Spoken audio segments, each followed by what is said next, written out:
दिनांक 9 फेब्रुवारी दैनंदिन ज्ञानेश्वरी अध्याय 5 योग गर्भयोग ओवी क्रमांक 31 पासून पुढे. अलंकापुरी पुण्यभूमी पवित्रम तेथे नांदतो ज्ञानराजा सुपात्र. तया आठविता महापुण्यराशी नमस्कार माझा सद्गुरु श्री ज्ञानेश्वरांसी.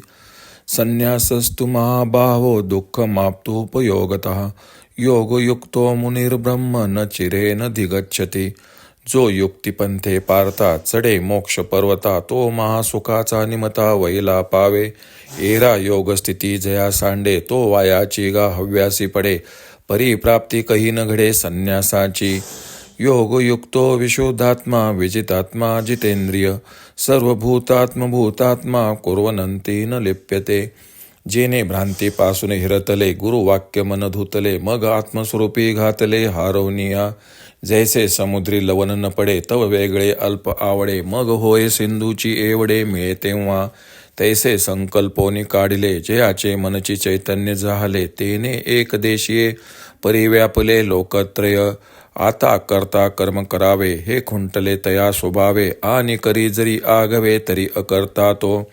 नैवं किंचित करोमि ती युक्तो मन्येत तत्त्ववित्. पश्यन् शृण्वन् स्पृशन् शीघ्रन् गच्छन् च स्वपश्य श्वसन्. प्रलयं प्रणसृजन् ग्रहन् निश्वन् पनन्नपि. इंद्रियार्थेषु वर्तन्त इति धारयन्. जे पार्था तया देही मी ऐसा आठवू नाही तरी कर्तृत्व कैचे काही उरे सांगे. ऐसे तनु त्यागे विन अमूर्ताचे गुण दिसती संपूर्ण योगयुक्ता. एरवी आणि कांचिये परी तोही एक शरीरी अशेषाही व्यापारी वर्ततो दिसे. तोही नेत्री पाहे श्रवणी एक तू आहे परी ते तिची सर्वता नोहे नवल देखे. स्पर्शाशी तरी जाणे परिमळू से विघ्राने अवसरोचित बोलणे तयाही आती. आहारा ते स्वीकारी ते जावे ते परिहरी निद्रेची अवसरी निदिजे सुखे. आपुलेनी इच्छावसे तोही गा चालतो दिसे पैसकळ कर्म ऐसे राहटे किर. हे सांगो काही एक एक देखे श्वासोच्छ्वासादिक आणि निमिषोनिमिष आदी करुणी. पार्था तयाचे ठाई हे आगवेची आती पाही परितो करता नव्हे काही प्रतिती वळे. जो भ्रांती से जे सुतला तै स्वप्न सुखे भूतला मग तो ज्ञानोदय चैला मनोनिया. ब्रह्मण्याध्याय कर्माणी संगम त्यक्त्या करोति यत्. लिंपते न पापेन पद्मपत्रमि बाभ्यसा. आता अधिष्ठान संगती अशेषा ही इंद्रियवृत्ती आपुलाल्य अर्थिती वर्तत आती. दीपाचे प्रकाशे ग्रहीचे व्यापार जैसे देही कर्मजात तैसे योगयुक्ता. तो कर्म कर्मे करी सकळे परी कर्मबंधा नाकळे जैसे न सिंपे जळी पद्मपत्र. कायेन मनसा बुद्ध्या कैवल्यरेपे इंद्रियरपि. योगिन कर्म कुर्वन्ति संगम त्यक्त्वा मत शुद्ध हे. देखे बुद्धीची भाषणी निजे मनाचा अंकुर नुदेजे. ऐसा व्यापारू तो बोलिजे शारीरोगा. हेच मराठे परियेशी तरी बाळकाची चेष्टा जैसी. योगिये कर्मे करीती तैसी केवळातनु. मग 5 भौतिक संचले जेव्हा शरीर असे निदेले तेत मनची राहटे एकले स्वप्नी जेवी. नवल एके धनुर्धरा कैसा वासनेचा जंसारा. देहा होऊ नेदी उजगरा परी सुख दुःखे भोगी. इंद्रियाच्या गावी नेनिजे ऐसा व्यापारू जो निपजे तो केवळो गा म्हणिजे मानसांचा. योगी ये तोही करीती परवे कर्मे तेन बंदिजती. जे सांडिली आहे संगती अहंभावाची. आता जाहलिया भ्रमहत जैसे पिशाचाचे चित्त. मग इंद्रियांचे चेष्टित विकळ दिसे. स्वरूप तरी देखे आळविले ऐके शब्द बोलू मुखे परिज्ञान नाही. हे असो का जे विन जे जे काही कारण ते केवळ कर्म जाण इंद्रियांचे. मग सर्वत्र जे जाणते ते बुद्धीचे कर्म निरुते. ओळख अर्जुना ते म्हणे हरी. ते बुद्धी धुरेद करुणी कर्म करीती चित्त देवनी परी ते नैष्कर्म्या कासुने मुक्त दिसती.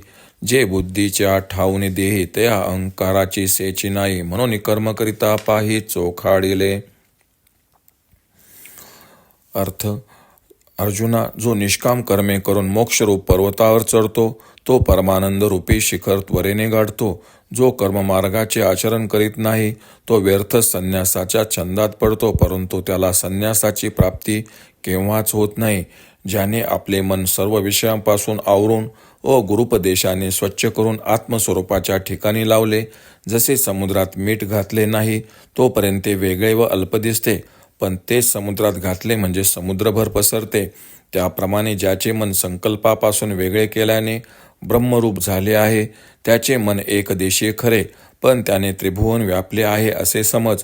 मग त्याला मी करता व अमुक एक कर्म करायचे या गोष्टी स्वभावताच नाहीशा होतात आणि त्याने सर्व कर्म केली तरी ती न केल्यासारखीच आहेत. कारण अर्जुना, मी देह आहे अशी त्याच्या ठिकाणी आठवणच नसते, तर मग कर्तेपणाचा कुठचा? तेथे कर्तेपणा राहील काय सांग. याप्रमाणे शरीराचा त्याग न करता त्या योगयुक्त पुरुषाचे अंगी निराकार ब्रह्माचे सर्व गुण दिसून येतात. बाकी इतर लोकाप्रमाणे तोही शरीरधारी असून सर्व व्यापार करतो असे दिसते. तो डोळ्याने पाहतो, कानाने ऐकतो, तरी त्यात तो लिप्त होत नाही. आश्चर्य आहे ना. त्याला स्पर्श झालेला समजतो, तो नाकाने वास घेतो आणि त्याला समोचित भाषणही करता येते. तो जेवतो, टाकायचे ते टाकतो, झोपेच्या वेळी सुखाने झोप घेतो. आपल्या इच्छेप्रमाणे तो चालतो, त्याचप्रमाणे ज्या ज्यावेळी जी जी कामे करायची ती ती तो करतो. आणखी एक, श्वास घेणे व सोडणे, तसेच डोळे मिटणे उघडणे, सर्व काही गोष्टी तो करताना दिसतो. परंतु पार्था, आत्मानुभवाच्या बळावर याचा करता मुळीच होत नाही. जेव्हा तो अज्ञानरूपी अंथुरणावर निजला होता तेव्हा स्वप्न सुखाने भुलला होता, परंतु आता ज्ञानाचा उदय झाल्यावर तो जागा झाला, म्हणून तो स्वतःला करता समजत नाही. आता चैतन्याच्या आश्रयाने सर्व इंद्रियांच्या वृत्ती आपल्या विषयाकडे धाव घेत असतात. ज्याप्रमाणे दिव्याच्या उजेडातील घरातील व्यवहारात चालतात, स्वतः दिवा त्यापासून अलिप्त असतो, त्याप्रमाणे ज्ञानी मनुष्याकडून कर्मे होतात. कमळाचे पान जसे पाण्यात असूनही भिजत नाही, तसा तो ज्ञानी सर्व कर्म करतो, पण त्या कर्मबंधनात अडकत नाही. जे कर्म बुद्धीला समजण्यापूर्वी व मनात उद्भवण्यापूर्वी होते त्याला कायिक व्यापार असे म्हणतात. हेच स्पष्टपणे एक. जसे लहान मुलाचे व्यापार मन किंवा बुद्धीला सोडून होतात, तसे ते योगी केवळ शरीरानेच कर्म करतात. मग हे पंचमहाभूतापासून बनलेले शरीर जेव्हा झोपलेले असते तेव्हा जसे एकटे मनच स्वप्नात व्यवहार करते. अर्जुना, काय नवल पहा. वासनेचा विस्तार केवढा आहे. ती देहाला जागे न होऊ देता सुखदुःखाचा भोग घ्यायला लावते.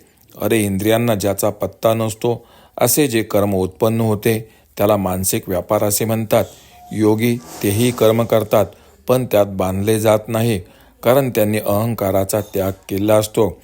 जेव्हा एखाद्या माणसाचे मन भ्रमिष्ट झाले असते किंवा पिशाच बाधा झाल्यावर चित्त ठिकाण्यावर नसते, त्यावेळी त्या माणसाच्या इंद्रियांच्या क्रिया अव्यवस्थित दिसतात. त्याला समोरची व्यक्ती दिसते, हाका मारलेले ऐकू येत असते, तो तोंडाने बोलतो सुद्धा, परंतु हे केल्याची त्याला जाणीव नसते. ते सर्व राहू दे. तो हेतूशिवाय जे जे काही करतो ते सर्व केवळ इंद्रियाचे कर्म आहे असे समज. श्रीकृष्ण अर्जुनास म्हणतात, याशिवाय कर्म जाणून जे कर्म करणे ते बुद्धीचे कर्म आहे असे समज. ते योग्य बुद्धीला पुढे करून मनापासून कर्माचे आचरण करतात, परंतु ते कर्म कर्तेपणाच्या भावनापलीकडे असते, मुक्त असते. कारण बुद्धीपासून देहापर्यंत त्यांना अहंकाराची आठवणसुद्धा होत नाही, म्हणून ते कर्म करीत असले तरी शुद्ध झालेले आहेत असे श्रीकृष्ण अर्जुनास सांगतात. ओम श्री रुक्मिणी पांडुरंगाय नमः. ओम श्री ज्ञानराज माऊली नमः.